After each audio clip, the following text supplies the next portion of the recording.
ফেব্রুয়ারিতে ত্রয়োদশ জাতীয় সংসদ নির্বাচন। সারা দেশ প্রস্তুত হচ্ছে একটি অবাধ, সুষ্ঠু ও গ্রহণযোগ্য নির্বাচনের জন্য। কি ভাবছেন সাধারণ মানুষ থেকে শুরু করে আগামীর জনপ্রতিনিধিরা, সে কথা জানাতে ডিবিসি নিউজে ইলেকশন এক্সপ্রেস ছুটে যাচ্ছে সব সংসদীয় আসনে। এখন আছে সংসদীয় আসন 161, নেত্রকোনা 5-এ।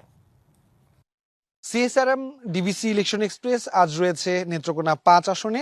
নেত্রকোনা 5 আসন পূর্বধলা একটি মাত্র উপজেলা নিয়ে গঠিত। এখানে ইউনিয়ন সংখ্যা 11টি। এখানকার সাধারণ ভোটারদের অভিযোগ, স্বাধীনতা পরবর্তী সময়ে তাদের কাঙ্ক্ষিত উন্নয়ন হয়নি। কেন এসব উন্নয়ন হয়নি সেসব নিয়ে এখন কথা বলতে আমাদের সাথে যুক্ত হয়েছেন ইসলামী আন্দোলন বাংলাদেশ মনোনীত নেত্রকোনা 5 আসনের প্রার্থী এবং জেলা কমিটির সভাপতি মুফতি নুরুল ইসলাম হাকিমি।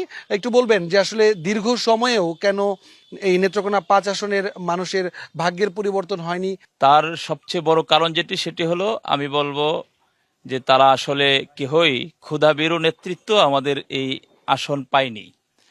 অতএব কারণেই তারা বিভিন্ন সব ক্ষেত্রেই বলতে গেলে সরকারি যতগুলি সুযোগ সুবিধা জনগণ প্রত্যাশা করে এবং অধিকার হিসাবে পেয়ে থাকে, তার কোনো বঞ্চিত হয়েছে।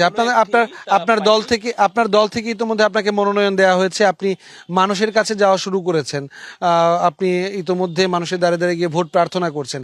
মানুষ আপনাকে কেমন সাড়া দিচ্ছে?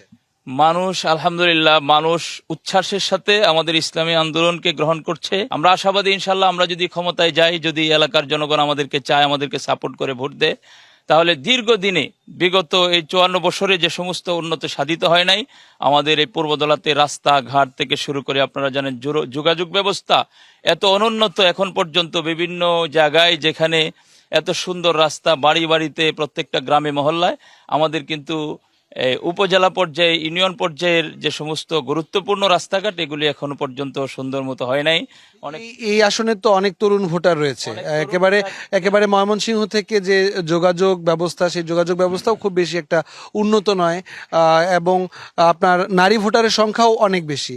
নারী ভোটার এবং তরুণ ভোটার তাদের জন্য আসলে জয়ের পর আপনার কি ধরনের পরিকল্পনা রয়েছে? নারী ভোটারদেরকে উদ্দেশ্য করে বলবো, আসলে আমাদের এই সমাজের নারীরা সবচেয়ে বেশি জুলুমের শিকার, সবচেয়ে বেশি বঞ্চনার শিকার। তাদেরকে শুধু আমরা ব্যবহারই করে থাকি, তাদেরকে সঠিক মূল্যায়ন আমরা করতে জানি না, করি নাই বিগত দিনে। আমরা আশাবাদী, আমরা ক্ষমতায় গেলে ইনশাল্লাহ নারীদেরকে যথাযথ মূল্যায়ন করা হবে।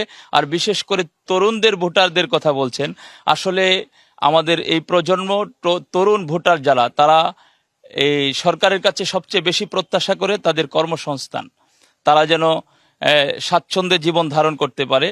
এই লক্ষ্যে আমরা বলবো, আমরা যদি ক্ষমতায় যেতে পারি, জনগণ যদি আমাদেরকে সেই সুযোগ দেয়, তাহলে আমাদের অঙ্গীকার থাকবে তরুণদের জন্য কর্মসংস্থানের মাধ্যমে তাদেরকে উন্নতির দিকে নিয়ে যাওয়া ইনশাআল্লাহ। বিএনপি এবং জামায়াত ইসলামের প্রার্থীও রয়েছে, অন্যান্য দলের প্রার্থীরাও এখানে প্রার্থী দেওয়ার চিন্তা ভাবনা করছেন।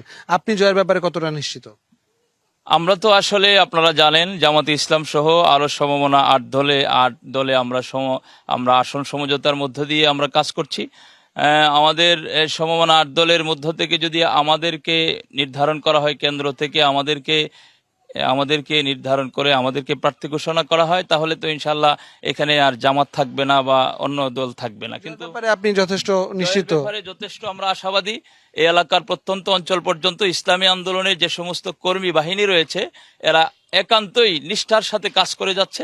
সিএসআরএম ডিবিসি ইলেকশন এক্সপ্রেসের সময় দেওয়ার জন্য আপনাকে অনেক অনেক কৃতজ্ঞতা। সিএসআরএম ডিবিসি ইলেকশন এক্সপ্রেস আজ সারাদিন ছিল নেত্রকোনা 4 এবং 5 আসনে। আগামীকাল CSRM DBC election express Kishoreganj 1 এবং কিশোরগঞ্জ 2 আসনে যারা জনপ্রতিনিধি হতে যাচ্ছেন তাদের ভাবনাগুলো জানানোর চেষ্টা করবে। সাথে থাকুন ডিবিসি নিউজের।